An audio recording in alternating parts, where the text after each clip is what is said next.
കോട്ടയത്തേക്ക് പോകാം. കോട്ടയത്തെ ചിത്രം തെളിയുകയാണ്. പാമ്പാടി ബ്ലോക്കിൽ കോൺഗ്രസ് വിമതൻ റെജി എം ഫിലിപ്പോസ് പിൻവാങ്ങിയിരിക്കുന്നു. ജില്ലാ പഞ്ചായത്ത് അംഗമായിരുന്ന റെജി മണർകാട് ഡിവിഷനിൽ നിന്നാണ് ബ്ലോക്ക് അംഗമായി പത്രിക നൽകിയിരുന്നത്. ശ്യാം പ്രസാദ് ചേരുന്നുണ്ട്. ശ്യാം, അധിക വിമതശല്യം ഇല്ലാന്ന് തോന്നുന്നില്ലേ?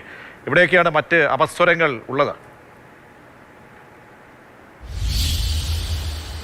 പ്രജീഷ, അതായത് കോട്ടയം ജില്ലയിൽ ഏറ്റവും കൂടുതൽ ഇപ്പോൾ വിമതന്മാരുള്ളത് കോൺഗ്രസിനാണ് എന്ന് വേണമെങ്കിൽ പറയാം. ജില്ലയിലെ പ്രധാനപ്പെട്ട വിമതരെ വേണമെങ്കിൽ ഒന്ന് പരിചയപ്പെടുത്താം. കോട്ടയം മുണ്ടക്കയത്ത് കേരള കോൺഗ്രസ് എമ്മിനെതിരെ CPM വിമതനാണ്. CPM ലോക്കൽ കമ്മിറ്റി അംഗം ജെയിംസ് ജോസഫാണ് ഈ ഇഞ്ചിയാനി വാർഡിൽ സ്വതന്ത്രനായിട്ട് മത്സരിക്കുന്നത്. മറ്റൊന്ന് കോട്ടയം നഗരസഭാ ചെയർപേഴ്സൺ ബിൻസി സെബാസ്റ്റിനെതിരെ കോൺഗ്രസ് വിമതനായിട്ട് പ്രേം ജോസ് കൂരമറ്റം മത്സരിക്കുന്നുണ്ട്.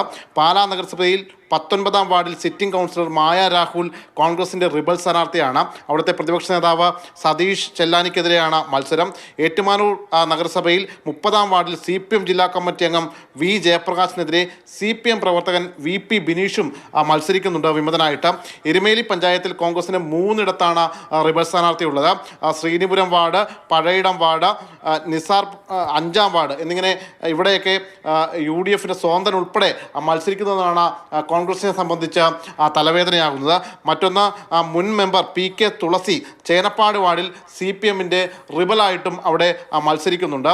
ഈ ആർപ്പൂക്കര പഞ്ചായത്തിലേക്ക് വരികയാണെങ്കിൽ 12-ാം വാർഡിൽ കോൺഗ്രസിൻ്റെ റിബൽ അരുൺ ഫിലിപ്പ് നിലവിലെ പഞ്ചായത്ത് വൈസ് പ്രസിഡന്റാണ്.